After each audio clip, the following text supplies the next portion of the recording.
Let's talk about the follow-up to that segment from last week. Of course, it was the New Day's anniversary, and good God Almighty, Big E got demolished.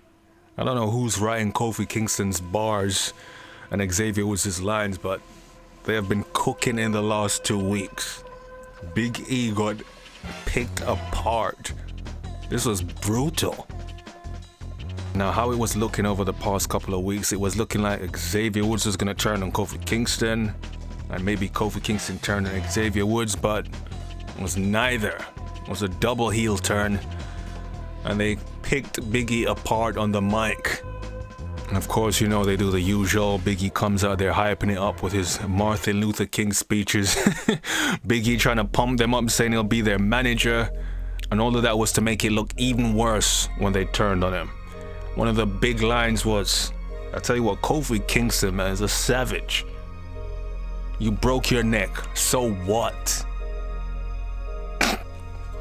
Like, what? You're lucky the man's walking. Are you saying he broke his neck, so what? And then to add insult to injury, dude brought up Stone Cold Steve Austin, Kurt Angle, and Edge. That was cold. Can you imagine someone actually sat down and wrote that? Again, scripted or not, some of these are gonna hurt regardless. You know the man wants to come back into wrestling. You know the man doesn't want people thinking of him like that. And of course, it's a bit of a stretch for Kofi to just flip like that and say shit like that. That's kinda, it's kinda out of nowhere, let's be honest. When's the last time you hear Kofi Kingston say anything like that apart from last week? To tell someone you broke your neck, so what?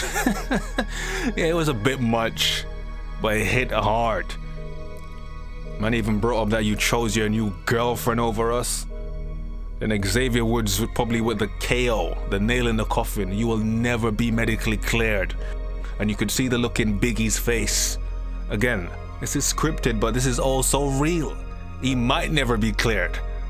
Or is he actually cleared and he's just planning on coming back and this is the lead up to it? But yeah, that was brutal. They killed it. Now, as far as these two as a team, I would have much rather they be single. Maybe have Kofi go on a heel run, judging by the way he's been talking on the mic recently. But hey, we'll have to see what they do with it. But yeah, this was heat. So you better not have these guys job out to the Viking Raiders next week or get beaten up by the Final Testament next week or some jobbers, okay? Now that they've got a heat on them, now you've got to do something with them. And honestly, I thought they were going to attack him when he turned his back. You know what these writers are like. When Daniel Bryan had an injured neck, they had Kane tombstone him on a steel step. So yeah, shit like that. Honestly, by the way they were talking, I was thinking something like a concerto is coming up. But no, they didn't touch him. And if they did, they would be the #1 heels in the company in all of WWE. The heat they would have gotten from that. But they still got heat now, but yeah, they killed it again. The New Day, or should I say, the Dark Day, was on fire. Now you better give them a brand new theme, brand new attire. I want to see this. But yeah, people, what did you make of this segment? And do you think you'll see Big E in the ring anytime soon?